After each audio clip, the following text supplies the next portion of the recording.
എല്ലാവർക്കും അവരുടേതായ നെഗറ്റീവ്സ് ഉണ്ട് അല്ലേ? എല്ലാവർക്കും നെഗറ്റീവ്സ് ഉള്ള ആളുകളാണ് എല്ലാ വ്യക്തികളും.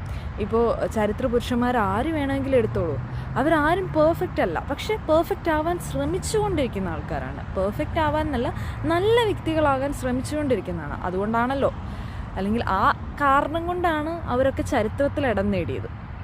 എന്ന് പറഞ്ഞ പോലെ നമുക്കൊക്കെ ഇംപെർഫെക്ഷൻസ് ഉണ്ട്, നെഗറ്റീവ്സ് ഉണ്ട്. അതൊക്കെ അംഗീകരിക്കുക. ചിലർ കൊന്നാലും സമ്മതിക്കില്ല. എന്നേക്കാ വലിയ എന്താ പറയുക, വലിയ പുള്ളി വേറെ ഇല്ല, ഇത്രയും നല്ല വ്യക്തിനെ പഞ്ചായത്തിൽ പോയിട്ട് ജില്ലയെ പോലും കണ്ടു കിട്ടില്ല എന്ന് പറയുന്ന ആൾക്കാരുണ്ട്. അപ്പോൾ ചിലർക്ക് നമ്മൾ അവരുടെ നെഗറ്റീവ്സ്, ഓക്കെ നീ ഇങ്ങനെ പറഞ്ഞാൽ ശരിയായില്ല, അല്ലെങ്കിൽ ഈ സ്വഭാവം മാറ്റണം, അത് ശരിയല്ല എന്ന് പറയുമ്പോൾ ചിലർക്ക് അത് അക്സെപ്റ്റ് ചെയ്യാൻ ഭയങ്കര ബുദ്ധിമുട്ടുണ്ടായിരിക്കും.